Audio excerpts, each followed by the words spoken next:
Welcome back. Today I'll show you how to write the perfect paragraph for your exams. To be able to access the 20 plus marks on your 25 mark questions, you're going to have a solid paragraph structure, which I'll break down for you. I'll take you through it step by step using an example from an actual exam paper question. I used this structure for my 9, 15, 25 mark question and got an A star. Whilst I did AQA, this is pretty generic across all exam boards. Step 1, state your point. Now this just has to be simple and straightforward. No depth of knowledge or analysis required.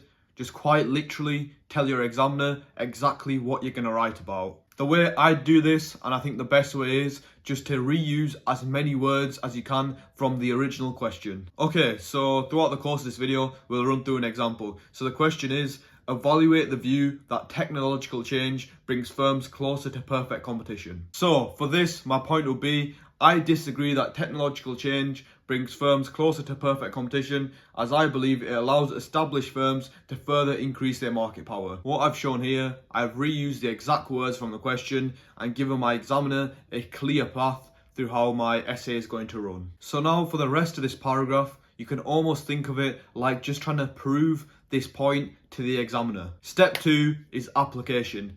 All this needs to be is a simple start you've either memorized or found in the extract. The main things here are to always include some application in every single paragraph and to always clearly outline your application. So the way I do it, either put E.G or for example, just to make it easier for your examiner and just so it jumps out to your examiner. So my application here would be, for example, Microsoft back in 1985, they were a pure monopoly with 100% market share. Here, all I've done is outline my application clearly and then demonstrate to my examiner I have some knowledge outside the spec. Now, this might sound like a tricky start, but you only need to memorize a few of these and you can reuse them everywhere. Step 3 is analysis. This is where the bulk of the marks lie and it's where you can demonstrate to your examiner your content knowledge. All you need to do here is develop logical step-by-step chains of explanation. My best tips here are assume your examiner has no content knowledge and then add some diagrams, as it just makes analysis 100 times easier. Okay, so carrying on with the original example, monopolies have price setting power. They are price makers, as the traditional economic assumption states. They profit maximize at MC equals MR and make large supernormal profits both in the long run and short run, unlike perfect competition.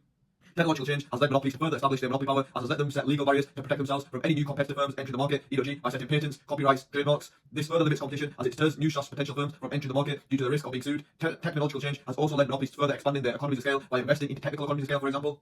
As new capital, e.g. artificial intelligence, helps firms increase productivity, which further runs down their long-run average costs, making their supernormal profit even larger, taking them further away from the perfectly competitive market structure.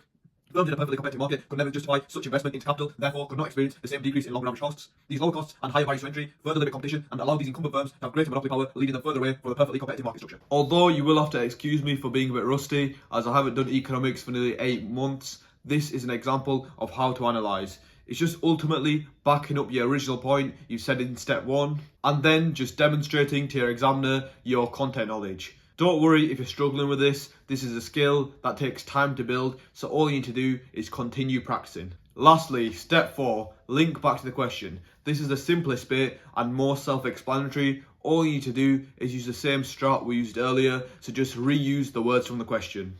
Now, some extra tips. Make sure you add a diagram. I didn't add one here for the sake of simplicity, but you need to be aiming for at least one diagram in each paragraph, as it just helps your analysis so much, and you also get those application marks whenever you include anything from your diagram in your chains of analysis. But I'd always aim for at least one, and if relevant, you can add 2. Now, you may be wondering, there's no evaluation in this, but this is just a paragraph structure for a generic paragraph, so for your 9, your 15, your 25, but when I go through the 25 mark structure in a later video, we will be diving into evaluation. I post daily economic revision on my Instagram and TikTok, links in the description. Also, lots of new videos coming out closer to exam season, so subscribe to not miss out. Thanks for watching.